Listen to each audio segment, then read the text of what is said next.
Que a graça de Jesus esteja sobre a tua vida. Vamos para o resumo do capítulo 17 do livro de Levítico. Levítico começa no seu capítulo 17, versículo 1, dizendo: Falou mais o Senhor a Moisés, dizendo. Aqui pode-se notar que repetidas vezes esta frase é utilizada, o que significa que tudo era de Deus e nada absolutamente do homem. Em outras palavras, Moisés não devia desviar-se do que o Senhor lhe havia dito. É uma lição a qual o homem religioso tem muita dificuldade de cumprir.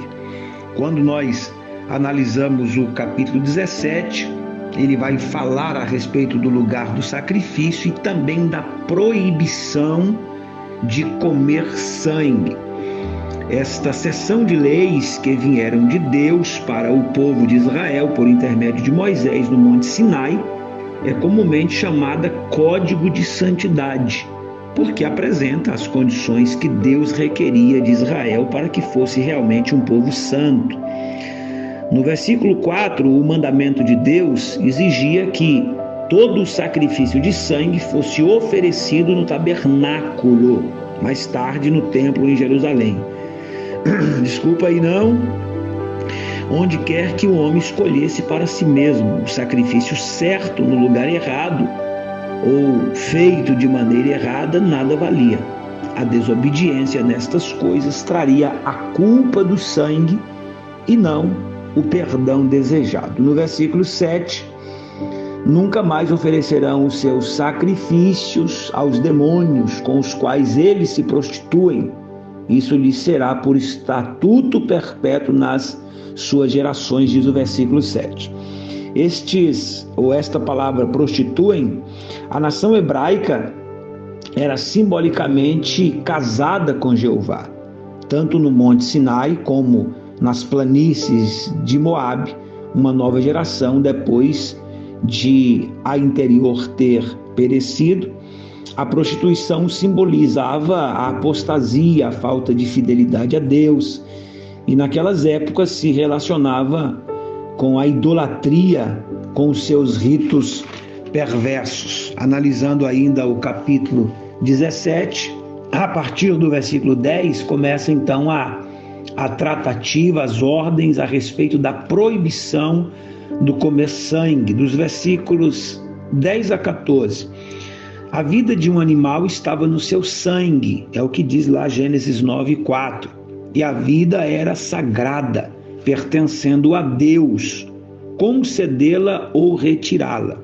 O sangue era sagrado porque era usado nos sacrifícios e simbolizava a vida que Jesus deu sobre a cruz para nos trazer a expiação. Deus proibiu a Noé comer sangue. Aos cristãos gentios pediu-se que observassem este preceito para não ofender a seus irmãos judeus. Está lá em Atos capítulo 15, versículo 20. Versículo 11 fala sobre o sangue. Como um princípio básico, a Escritura insiste que nenhuma expiação pelo pecado é possível sem o sacrifício de uma vida, da qual o sangue era uma representação visível. Quando se apresentava o sangue, era prova aceitável perante Deus que uma vida havia sido sacrificada.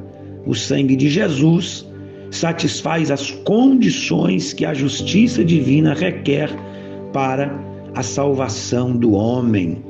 Lá no versículo 15, quando um animal morria de alguma doença, ou era morto por algum outro animal, era provável que seu sangue não houvesse sido devidamente removido. Portanto, não podia ser uma comida lícita para o homem. Além disso, a doença que ceifou o animal podia ser ameaça à saúde daqueles que comessem. Para terminar, a gente vai ler o versículo 14 e a sua explicação. Porque a alma de toda a carne, a sua vida, está no sangue. É o que diz o versículo 14. Por isso, tenho dito aos filhos de Israel: não comereis o sangue de nenhuma carne, porque a vida de toda a carne é o seu sangue, qualquer que o comer será extirpado. Considerando a severidade das advertências dadas, é a explicação de o comentarista Jimmy Swaggart, que é o comentarista da Bíblia do Expositor. Ele diz, levando-se em conta que esta proibição, como dissemos, foi incluída também na nova aliança, devemos nos dar conta de quão significativas são estas palavras e de quão importante é o Senhor ter dito exatamente o que ele disse. Quando ele diz algo uma vez, é extremamente relevante.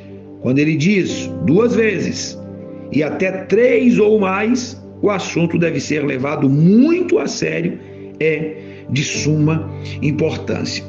O problema da raça humana é que não leva muito a sério a palavra de Deus, ou